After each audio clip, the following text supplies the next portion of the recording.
Hey everybody, welcome back to Jeff Bulls Central. This is a retro roundup rewind. It's an old retro roundup from the vaults that didn't get much interaction back in the day, but I think it's a worthy video. It needs to be seen by somebody. That somebody is you. Lucky you. All right, retro roundup rewind. Roll it!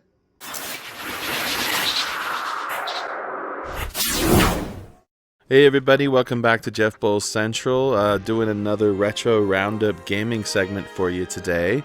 I just did one of these a couple weeks ago on an old Star Wars game I used to love a lot back in the day, which was Star Wars Jedi Knight 2 Jedi Outcast. And I figured, since I'm already playing an old Star Wars game I used to love, why don't I play another old Star Wars game I used to love that predates even that Star Wars game that I used to love? This is well, it's called Star Wars Racer, but it used to be called back in the day Star Wars Episode 1 Racer.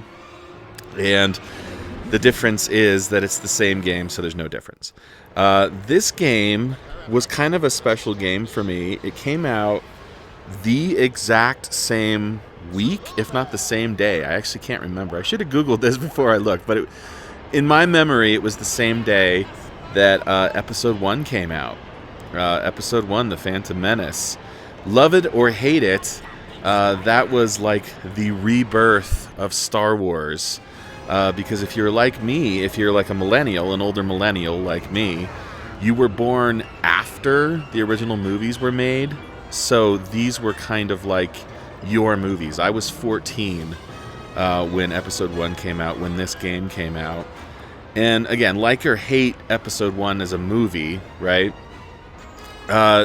You have to admit that the one cool thing, the one cool sequence in that movie is absolutely the pod race, yeah? And, you know, they made this, LucasArts made this beautiful pod racing game, pod racing sim, for the Nintendo 64.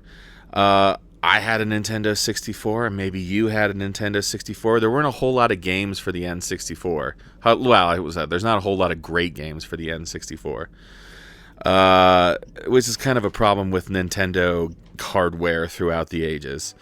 But this was a really, really good one. Now let me kind of talk about what this is. This is like they took that one scene on Tatooine at the Boonta Eve Classic in Episode 1, and they turned it into a full-scale racing game with all the racers that you see in that sequence in the movie.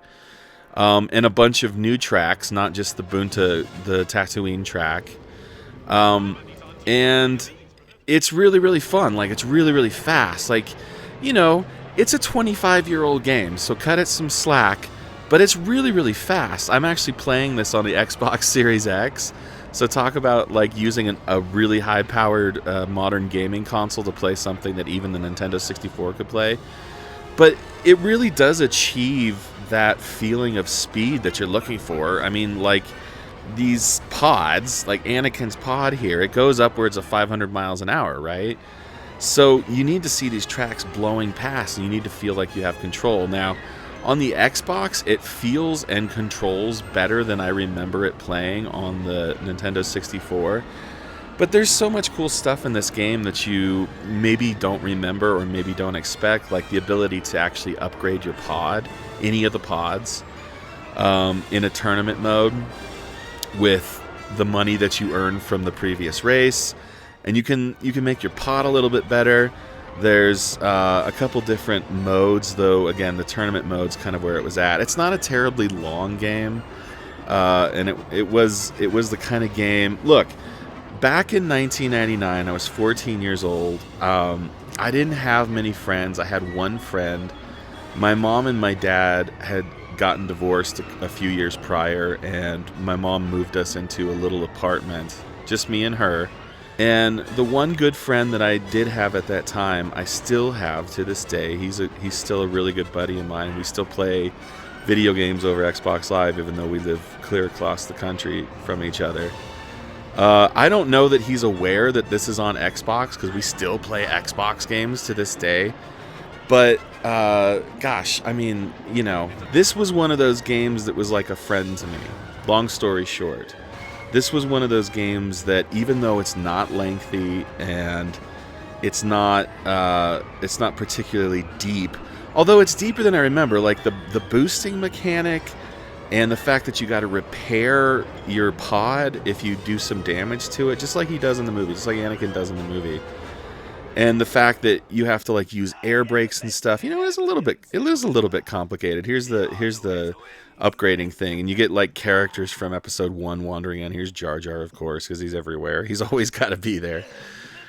All of that, food for thought. I wanted to show this because I think it achieves some things that modern racers really kind of covet, which is a few things. Like, remember what I said where there's not much depth to the gameplay? Scratch that. For the Nintendo 64, there's a ton of depth. The fact that you can actually augment the way you're playing mid race. Oh, and the fact that there's all these branching paths. I totally forgot that. You can take paths around other paths and like make shortcuts, and there's jumps you have to take, and there's the boosts you have to do. Whoo, it's a full experience. That's all I gotta say. I really love this game. I hope I was able to impart my love of Star Wars Episode 1 Racer. Star Wars Racer, I keep making that mistake. Check it out, because it's on the modern consoles, and this version of it is really, really good. It runs really smooth. And it's like, I think I know what it is. I think the fact that you have dual sticks on the modern controllers. If you remember, the Nintendo 64 had a one stick. And I feel like that actually improves your handling quite a bit, because either that or I'm just like a much better gamer than I was at 14. I don't know. Whatever it is. Anyways, yeah, Episode 1 Racer, Retro Roundup. I think I'm on a roll with this, with the Star Wars thing. I think I'm going to do another Retro Roundup Star Wars gaming segment here in a couple weeks again. So look out for that. Oh boy, thanks for hanging tough, everybody. Thanks for sticking in there.